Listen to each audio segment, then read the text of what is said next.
You're listening to an Airwave Media Podcast. How would you like to challenge your little grey cells while reveling in the vintage perfection of David Suchet's Poirot? If so, then the Labors of a Hercule podcast was made for you. We're taking a deep dive into every episode of this masterpiece of television and giving you the clues you need to solve the case along with Poirot himself. We present the case and you solve it. Whether you're a detective in the making, or if you just simply want to gush over the genius and art decadence of Agatha Christie, then subscribe now to the Labors of Hercule wherever you get your podcasts. Hey friends, before we get started, I wanted to announce that we are extending our contest to enter to win a free pair of Apple AirPods or Beats Pro. This contest has been extended to this Friday, September the 9th of 2022. Any platform that you listen on where you can leave some sort of review, leave us a review, whether it's stars and or written. Take a screenshot of your review and email it to us at fantheoryqueries@gmail.com so we have a record of your entry. And hey friends who have already left us a review, thank you so much for your awesome review, but we need your email. Screenshot your review and send it to us so that we know how to contact you and we have a record of your entry. If this just sounds like way too much, why don't you just try going to fantheoryqueries.com/contest, and that's another way that you can enter. That's kind of simple. Anyway, back to the show.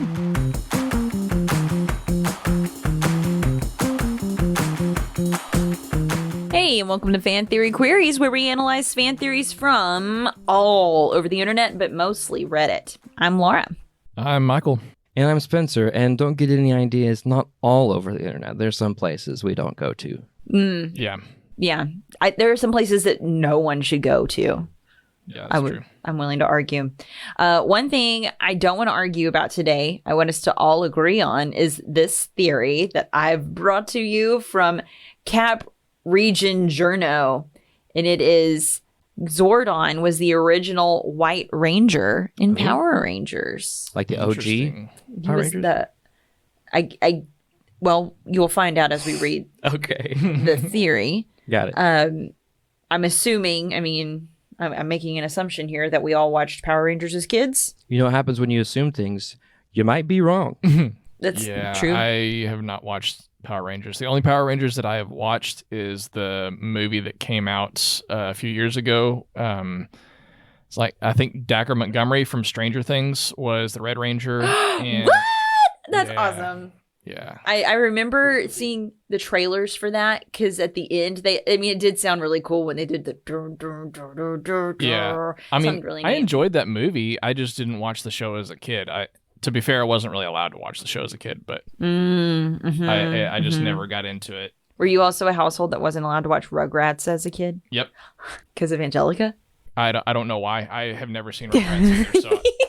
I knew kids who weren't allowed to watch it because Angelica was mean. Mm-hmm. She's pretty mean. She was. You too, Spencer? Did you watch it? Or were you? Oh, yeah. I loved it. Yeah.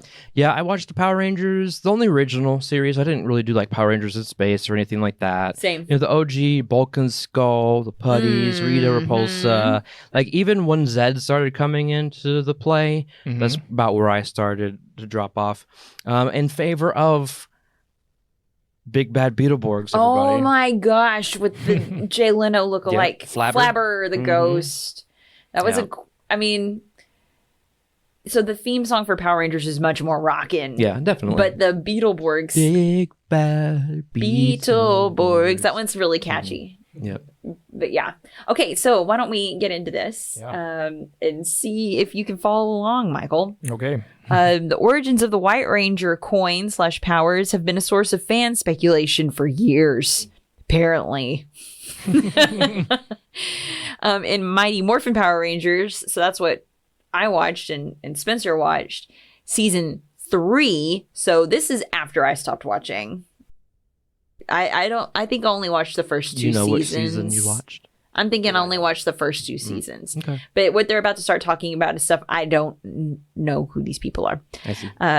So in season 3 of Mighty Morphin, it's stated that Ninjor has the ability to create a new power coin, yet we are led to believe Zordon did just that a season prior when he gave Tommy the White Ranger powers.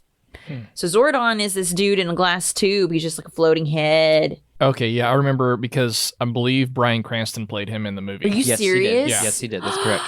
Yeah. I remember seeing that casting. And I was like, oh my gosh, that's amazing. Okay. He was great. Like, I loved that role. Okay, keep feeding me this information. I love that.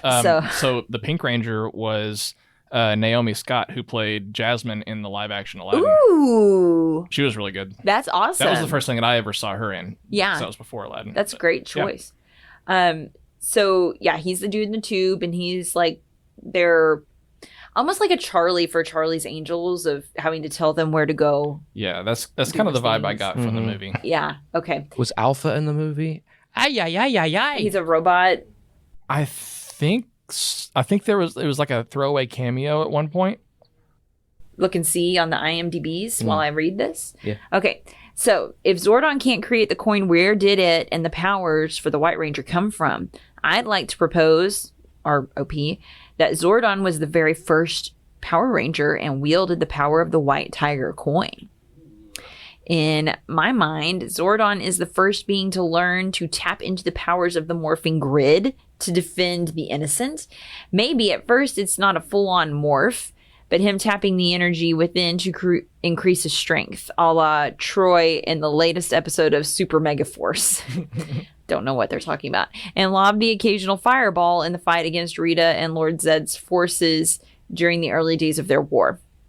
After a while, Ninjor comes into the picture and learns how to harness energy from the morphing grid and use it to create the first power coin, which he gives to Eltar's greatest hero. I included a picture of I love it.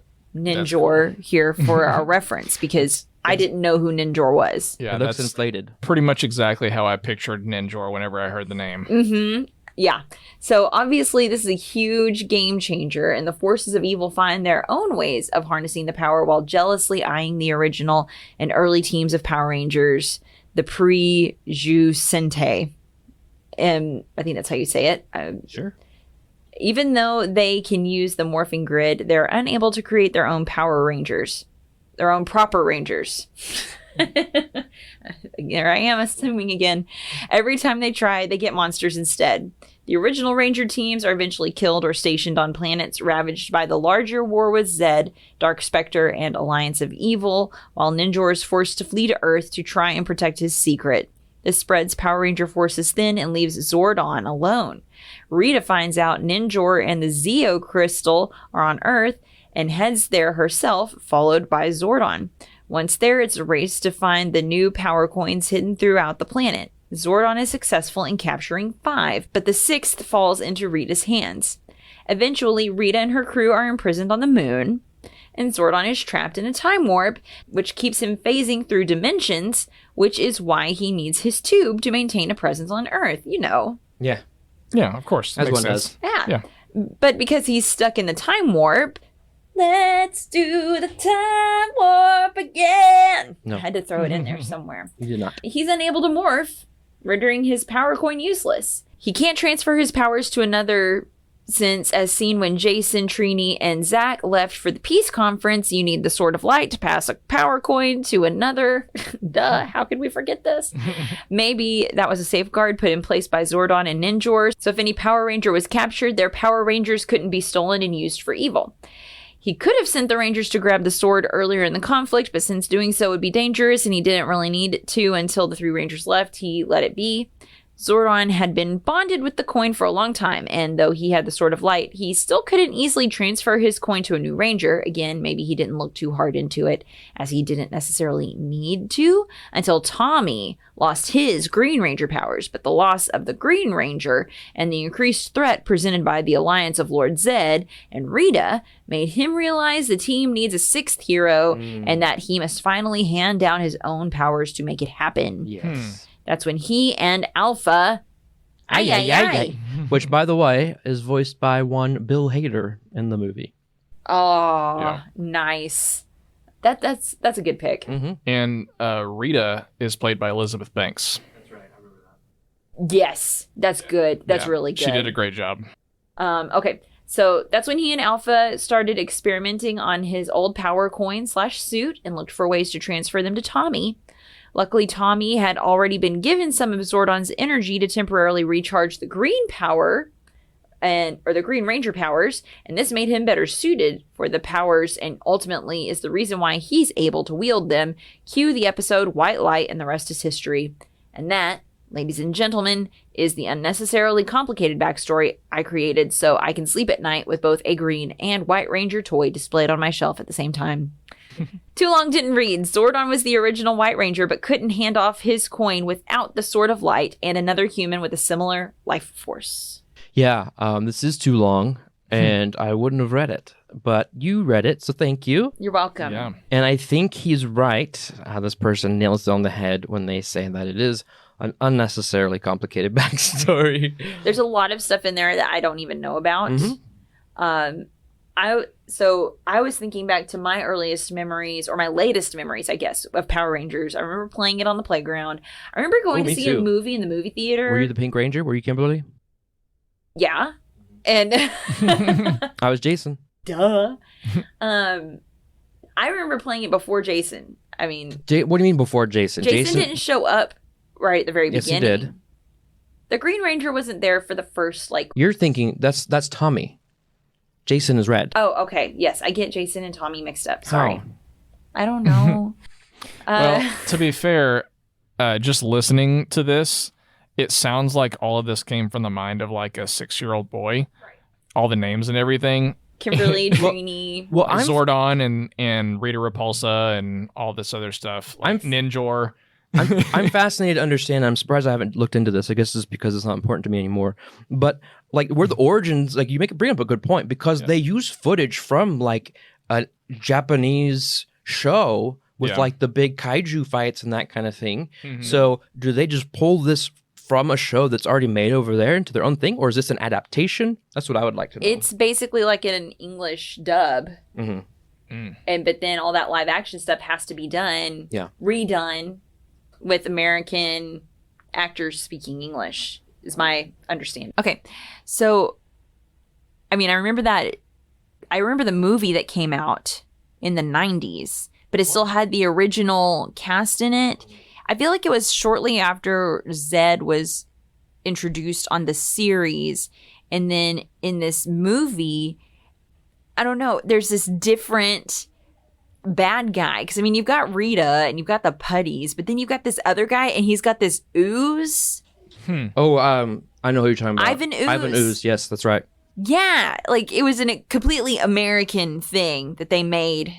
Are you confident in this that? movie? I know I'm not. Better watch it. I'm not. But I remember going to see that movie. I remember getting like a watch that did the little sound. Nice. That's Kim Possible. Oh, you're right. I got something like that in a kids meal, I mean, it would Happy have Meal been toy. That's it. Yeah. That sounds almost identical to Kim Possible. Doesn't really it? Isn't that easy to get that confused? Yeah. No. So, but apparently Jason and Tommy shouldn't be able to get those confused. No. One ends with a Y. Okay. They're nothing alike. What a good point you have there. Okay, so let's go through some highlighted comments here.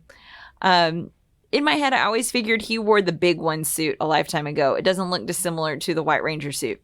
So I've included a picture of that as well for our reference. And then if you want to know who that is, the big one, that's entirely when you get into the Japanese version of the show. It looks very Japanese influenced based off the picture. Yes. And I love it. Well, It's and he has a fantastic. cape that usually the Power Rangers don't have capes. Yeah. He has one. Yeah, he's total a Japanese creation. So somebody was like full on Power Rangers fan to bring him in and say that was Zordon at one time. That was Arch Deco said that. Okay, so then our next commenter is Dragoryu 3000. Zordon wasn't even sure about Ninjor though. When the Rangers lost their Thunderzords, Thunderzords. Do you know what Thunderzords are? No, but I love these names. Like, seriously, I feel like I'm talking to a 6-year-old kid. So first, there were steps they had to go through. First, they had to hold up their little thing with the coin in it and say their animal, like saber-tooth tiger, and then they would turn into the animal, or they would get into the suit. Yes. Then after they do that, they all do a special like choreographed move that makes these giant mechanical versions of their animals come out. Oh, don't And they those kind are of their Thunderzords. don't they kind of hint at those in the newer I movie, think Spencer? so. I haven't seen it. Oh, you haven't seen But it. from what I remember from the trailers. But Okay. then that's not even the final Then step. there's the Megazord, Where they which all takes no. all of those animals. So Do they Voltron it up? They each have a Yes. little crystal, and they use that as like a joystick to control. But then they do a thing all together of they all do a thing, and all of the machines come together, and they're different parts of the Megazord. What's That's awesome. always weird to me is and they're like, all in one cockpit yeah, together. somehow they get What? from their individual cockpit. When it comes together, Yeah. it forms a single cockpit, and they're all in one place. This Together. command center. That's interesting. But one is controlling one arm, one's controlling the other arm. Somebody's just controlling the head, Oh wow. not really doing anything else, I guess. Anyway, okay, when the Rangers lost their Thunderzords, Zordon told them that Ninjor lived in a temple in the desert of despair and created the power coins. But he clarified that this might only have been a myth, and that's why Ninja Quest was such a gamble. He can't have received the white tiger coin directly from Ninjor, or he would have known for sure that Ninjor existed and had created the power coins. So even if Ninjor did make the coin, we still don't know how Zordon got it. Goodness gracious, these people Yeah. are really, really deep into this lore. There are probably 2 people still listening to this episode at this point. Yeah. And one of them is the guy that just wrote that comment. I'm glad we have something that interests him finally. He's tired of hearing about Michael Keaton and everything. And Grandpa Joe. Yeah. We haven't talked nearly enough about Grandpa Joe, so it's about there's- time for another one. Seriously. Our last comment here is by Gambit61. Tommy was the White Ranger before they went to get the sword because Tommy, Kimberly, and Billy went to get it while Zach, Trini, and Jason were frozen. I can remember that. Mhm. I remember there's some weird thing about me remember them being frozen. Yep. Which means that can't be the case. Yeah. So Gambit is just like, no. So Ninjor, I looked him up on the wiki, on the Power Rangers wiki, and he's a ninja master with a wide array of powers at his command, and he would ride a large white cloud into battle That's and disappear into puffs of smoke at will because he's a ninja. And he is an ally to the Power Rangers, and that's just the Reader's Digest version. That's dated. That's the Wow, it Cliff's is. Note version. That's dated. Yeah. Cliff's Notes. Yeah, Yes. it kind of is. What do I don't know what, Wikipedia. Wikipedia is yeah. the thing now? which says a lot about our society. And You know its what always overall made me intelligence. angry is when teachers were like, you can't use Wikipedia, Don't use Wikipedia as a source. Why? It's correct. Yeah. Then, how about when teachers then ended up quoting Wikipedia in their lecture? Yeah. That was annoying. Anyway, what better way to? I mean, do y'all have anything to say about this? Like, I don't. we don't. No. Okay, I think we've had all the discussion we need on this. You guys ready to rate this theory? Go, rate this theory. Don't tell me what to do. I am very sorry. He is very sorry. The mighty Spencer is so sorry.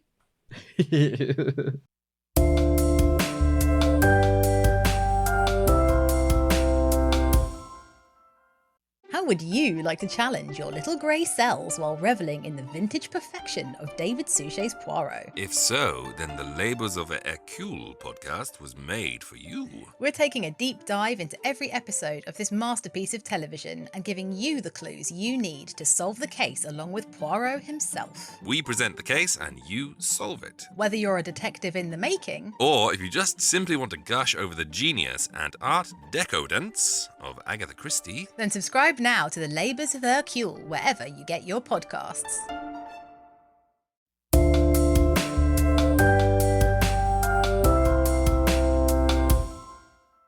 FYI, Spencer had to bribe me to sing that last line.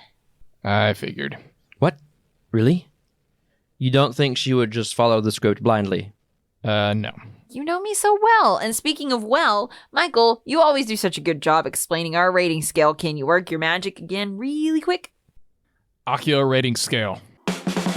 The highest rating that we have is genius. This is reserved for only the best theories, which we believe are better than the actual canon. The next step down is plausible. It's a good theory, it's believable. Unlikely is next. It's not a terrible theory, but pretty unlikely, as the name suggests. And then the last thing is preposterous.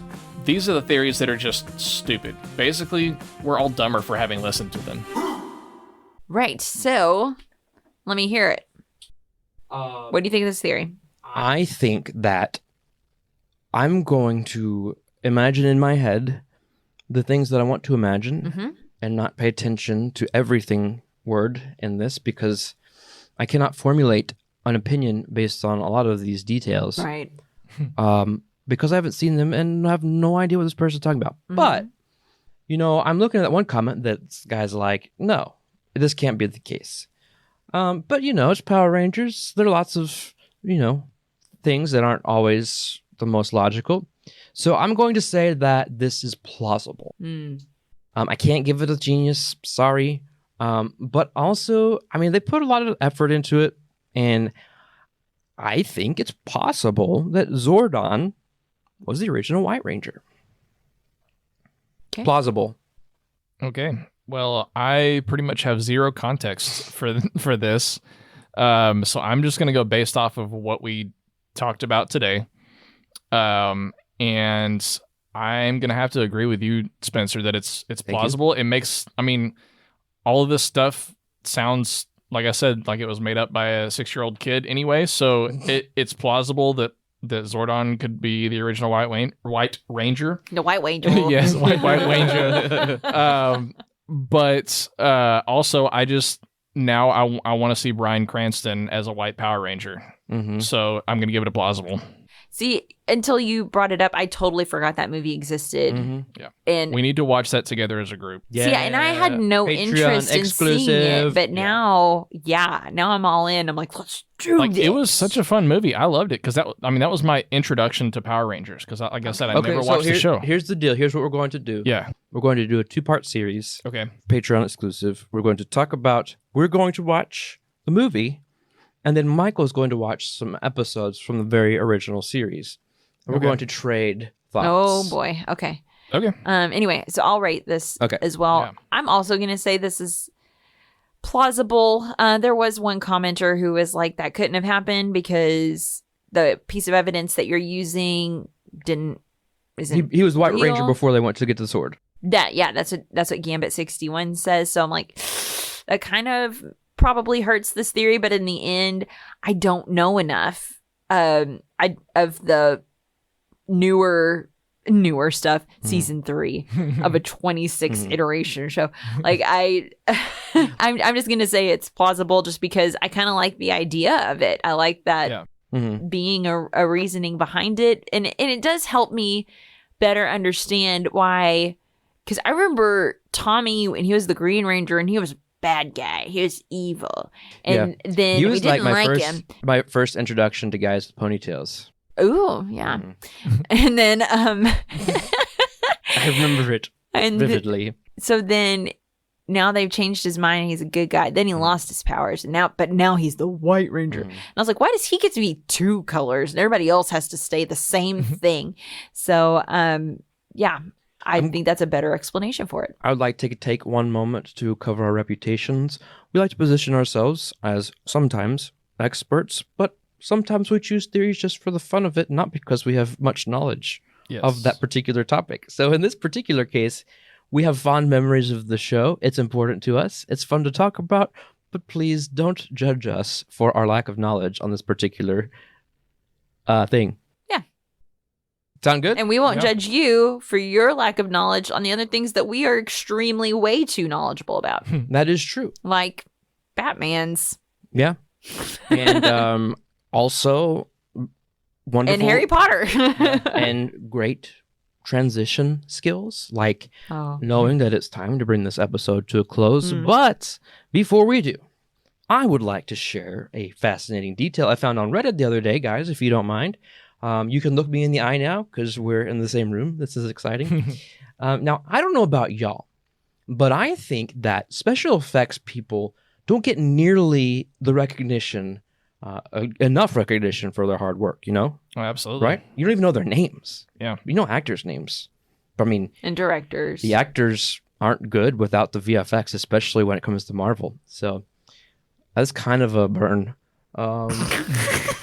So, like, Thank you for pointing it out. I mean, in case we missed She-Hulk, it. why do we know her name, but not the person that made her who she is on the screen? Anyway, I don't think I have. Anyway, we know She-Hulk, whatever her name is, and we don't know Jennifer Walters. No, not the actor's name, but we don't know the Tatiana. name of the person that made her alive on the screen. So just proving a point here. So I'm going to recognize some VFX artists for their hard work, and because when I saw this fact, I figured, hey, let's bring attention to an underappreciated VFX guy. So Reddit user Ricky Smith 2005 shared, to make Doctor Strange's third eye in Doctor Strange the Multiverse of Madness, to make it look a lot more realistic, Marvel hired the same guy who made the annoying orange videos to do the effects work. Oh. Do you know what the annoying orange I have no videos idea are? what that Oh, is. this does not have the impact that I thought it would. So, hey, it sticks with the theme of this episode. Just let's leave it at that it's an annoying orange with an eye that looks It has like Doctor an eye Strange's third and eye. lips, human eye and lips on a real looking orange, and he's annoying. And they made an entire show out of it. Wow. Yeah, Okay. very good. Well, this has been Fan Theory Queries, and I'm Laura. I'm Michael. And I'm Spencer. In our next episode, Spencer, present my very first self-authored fan theory. What could it be? I'm not going to tell you just yet, but I will ask. Are you watching closely? Subscribe to Fan Theory Queries so you don't miss out on that and other fascinating fan theories. Fan Theory Queries is part of the Airwave Media Podcast Network. Visit airwavemedia.com to listen and subscribe to their other fine shows like The Unbiased Science Podcast, The Sit Down, a Mafia History podcast, and I Know What Scares You. Their ranger powers couldn't be stolen and used for evil. Zordon was the original White Ranger, but couldn't. How would you like to challenge your little grey cells while reveling in the vintage perfection of David Suchet's Poirot? If so, then the Labors of a Hercule podcast was made for you. We're taking a deep dive into every episode of this masterpiece of television and giving you the clues you need to solve the case along with Poirot himself. We present the case and you solve it. Whether you're a detective in the making, Or if you just simply want to gush over the genius and art decadence of Agatha Christie, then subscribe now to the Labours of Hercule wherever you get your podcasts.